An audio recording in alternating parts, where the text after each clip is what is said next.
বন্ধুরা, আজ পর্যন্ত তোমরা পেন্সিল শেডিং করে অনেক সিনারি আঁকা দেখেছো।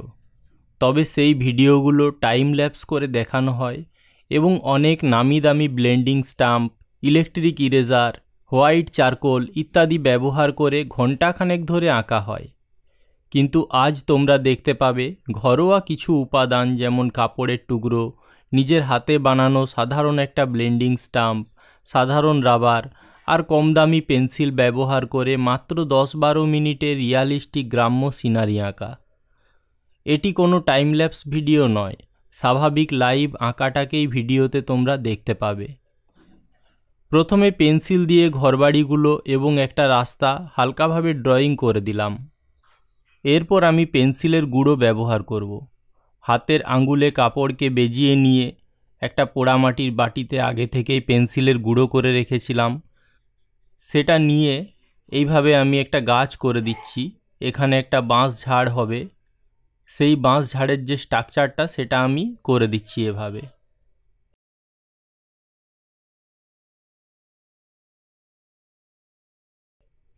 ছবিটার ডান দিকে লাইট এবং বাঁ দিকটা ডার্ক হবে, সেই হিসাবে আমি আলো ছায়া ব্যবহার করছি।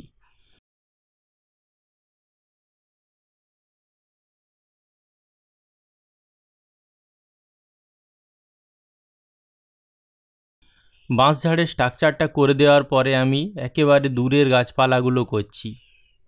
খুব হালকাভাবে পেন্সিলের গুঁড়ো ব্যবহার করতে হবে বা পেন্সিল শেডিং দিতে হবে, যেহেতু অনেক দূরে আছে।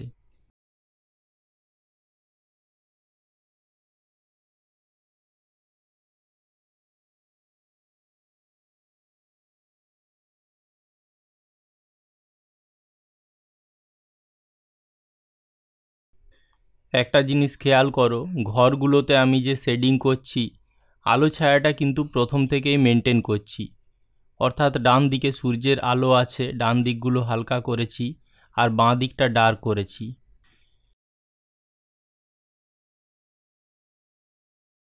আঙুল দিয়ে এতটাই করা গেল, এর বেশি ডিটেলিং করা যাবে না। হাতের আঙ্গুলে কাপড় বেজিয়ে নিয়ে খুব বেশি ডিটেলিং করা সম্ভব নয়। আমাদের হাতের আঙ্গুল অনেক মোটা, তাই আমরা এরপরে ব্লেন্ডিং স্টাম্প ব্যবহার করছি। একইভাবে ব্লেন্ডিং স্টাম্পে পেন্সিলের গুঁড়ো তুলে নিয়ে আমরা এইভাবে ডিটেলিং করব। কত সহজ দেখো। ব্লেন্ডিং স্টাম্পটাকে হালকাভাবে যদি আমরা চাপ দিই, তাহলে এখান থেকে হালকা শেড বেরোবে। একটু ডিপভাবে ঘষলে কিন্তু ডার্ক শেড হবে। আমি সেই জিনিসটাই করছি। ঘরের দরজা জানালাগুলোতে আমি একটু ডিপভাবে ঘষে ডার্ক করে দিয়েছি, আর বাকি জায়গাগুলো হালকা হালকা করে ঘষে শেড দিলাম।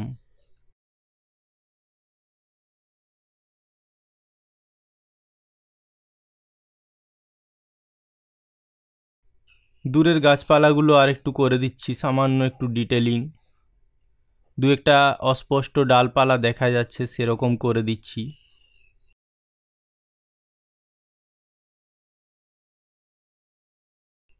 কিছুটা সামনে ডান দিকে একটা গাছপালার বড় ঝোপ, অনেকগুলো গাছ একসাথে আছে।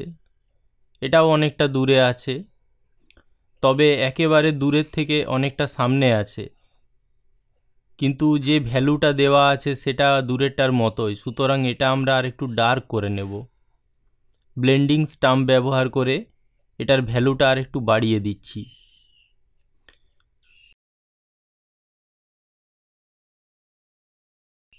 ধীরে ধীরে রাস্তার যে ধারগুলো সেইগুলোতে হালকা করে শেড দিয়ে দিচ্ছি।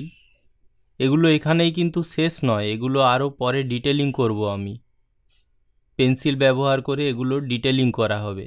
ডিটেলিং করলে কিন্তু দেখতে অনেক বেশি সুন্দর লাগবে।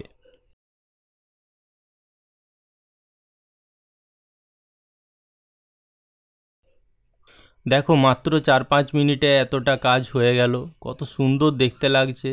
এত অল্প সময়ে সামান্য খেটে কত সুন্দর একটা কাজ দাঁড়িয়ে গেল। এর উপরে আমরা পেন্সিল দিয়ে সামান্য ডিটেলিং করে দিলেই কিন্তু কাজটা দুর্দান্ত দাঁড়িয়ে যাবে।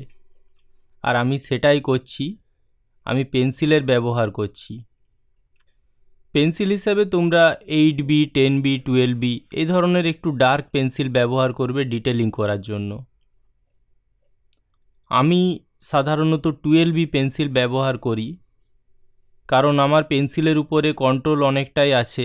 আমি দীর্ঘদিন ধরে ছবি আঁকছি, কিন্তু তোমাদের হয়তো হাতের কন্ট্রোল অতটা থাকবে না, তোমরা বেশি ডার্ক করে ফেলতে পারো। তোমরা সেই ক্ষেত্রে দুটো পেন্সিল ব্যবহার করতে পারো, একটা 6B নিতে পারো আর একটা 12B নিতে পারো। এই ক্ষেত্রে তোমাদের বেশি সুবিধা হবে মনে হয়, কারণ দূরের জায়গাগুলো যেখানে বেশি পেন্সিলের ডার্কনেস হবে না, হালকা হালকা হবে শেডিং, সেগুলোতে তোমরা 6B পেন্সিল ব্যবহার করবে দূরের ডিটেলিং দেখানোর জন্য। কিন্তু সামনের জায়গার ডিটেলিং দেখানোর জন্য তোমরা 12B পেন্সিল ব্যবহার করতে পারো। অন্তত 10B ব্যবহার করবে, যাতে ডার্কনেসটা বেশ ভালোভাবে ফুটে ওঠে। ব্লেন্ডিং স্টাম্প দিয়ে বাঁশ ঝাড়টা করে দিচ্ছি। বাঁশ গাছের গঠন কিন্তু সম্পূর্ণ আলাদা। বাঁশ ঝাড় সাধারণত কোনো গাছের সাথে মিলতে চায় না, তাই একদিক থেকে করা খুবই সহজ, যেহেতু এর আলাদা বৈশিষ্ট্য রয়েছে।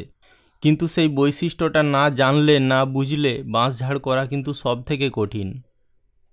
আমি মন থেকেই কত সহজে একটা বাঁশ ঝাড় নামিয়ে দিলাম এখানে। আরও ডিটেলিং হবে বাঁশ ঝাড়টাতে। দূরের কাজগুলোতে প্রয়োজন মতো আর একটু ডিটেলিং করছি, আলো ছায়ার যে ভ্যারিয়েশন সেটাও দেখাচ্ছি প্রয়োজন মতো।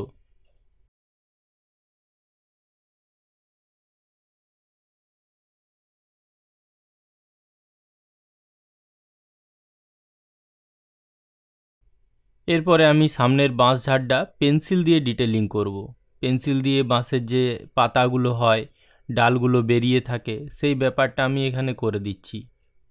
ব্লেন্ডিং স্টাম্প দিয়ে ফাঁকা ফাঁকা জায়গাগুলো করা ঠিক যায় না, পেন্সিল দিয়ে সহজে করা যায়। তাই আমি দেখো পেন্সিল দিয়ে বাঁশের যে ডালগুলো একটা একটা বেরিয়ে থাকে, সেগুলো আমি করে দিচ্ছি। কিন্তু একটা জিনিস সেই মাথায় রেখে করছি, তোমরাও বিষয়টা ভালো করে দেখো। ডান দিকটা আমি হালকা করে করছি, কারণ ডান দিক থেকে সূর্যের আলো আসছে, গাছটার ডান দিকটা হালকা হবে। কিন্তু বাঁ দিকে আমি ডার্ক শেড দিচ্ছি। পুরো ছবিটাতে কিন্তু এই বিষয়টা মাথায় রাখতে হবে। গাছটার মাঝের অংশটা কিন্তু খুব ফ্ল্যাট লাগছে, মনে হচ্ছে গাছটা শুধু দুপাশে ডালপালা বেরিয়ে আছে, মাঝে কিছু ডালপালা সামনের দিকে চলে এসেছে, সেরকম বোঝানোর জন্য আমি একটু লাইট দেখাচ্ছি। রাবার ব্যবহার করে আমি কিছু জায়গা মুছে সামনে কিছু পাতা ডাল করে দিচ্ছি।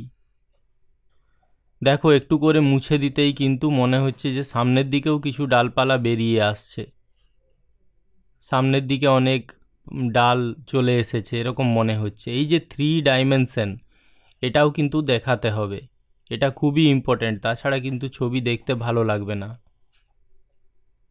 আমি ব্লেন্ডিং স্টাম্প দিয়ে আরও ডিটেলিং করে দিচ্ছি। বাঁশের যে পাতাগুলো সেগুলো একটা একটা একটা একটা করে এইভাবে আমি দেখিয়ে দিচ্ছি। এই কাজটাতে একটা জিনিস তোমরা দেখতে পাচ্ছ, কাজটার ডেপথ বা এরিয়াল পার্সপেক্টিভ। আমার কাছে তো কোনো কালার নেই, শুধু একটা কালারে এটা করা হচ্ছে, সেটা হচ্ছে কালো রং, পেন্সিলের রং আর কি। তো একটা কালারে আমি যখন ছবিটাকে করব, রিয়ালিস্টিকভাবে আঁকার চেষ্টা করব, তখন কিন্তু এরিয়াল পার্সপেক্টিভটাকে আমাকে দেখাতে গেলে ভ্যালুর মাধ্যমেই দেখাতে হবে, কালারের ভূমিকা নেই। এমন নয় যে বহু দূরের গাছপালাগুলো আমি একটু ব্লু রঙের করলাম, সামনেরগুলোতে সবুজ রং বেশি করে দিলাম, সেই সুযোগ কিন্তু এখানে নেই। এখানে আমাকে শুধু ভ্যালুটাকে নিয়ে খেলতে হবে। সামনের জিনিস স্পষ্ট হবে, সামনের জিনিসে ডার্কনেস বেশি হবে, সামনের জিনিসে কন্ট্রাস্ট বেশি হবে, সামনের জিনিসে টেক্সচার বেশি হবে।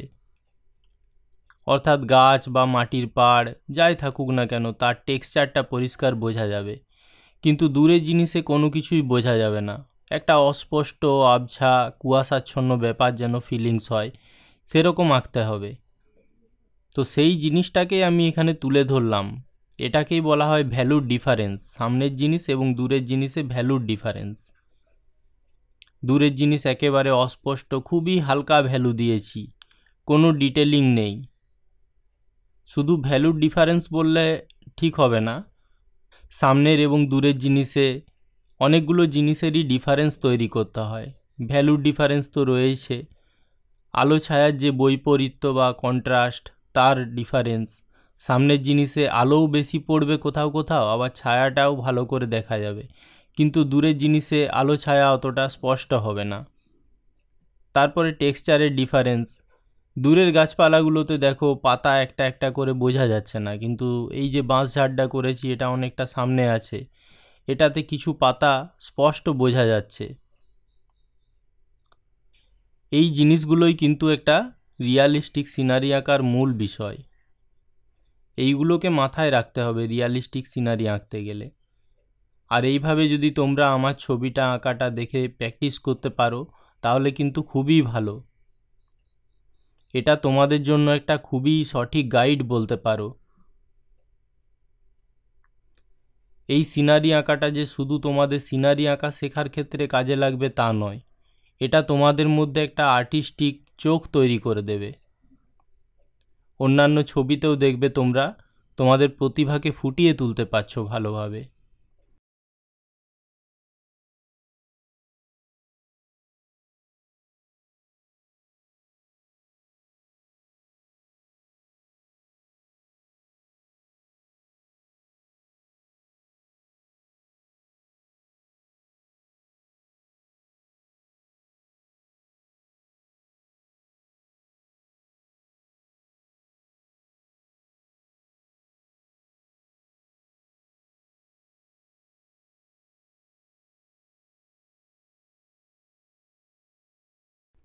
আমার এই আঁকাটি হয়ে এসেছে, এবার তাই বলবো তোমরাও এই ভিডিওটি দেখে দেখে ছবিটা এঁকে ফেলো।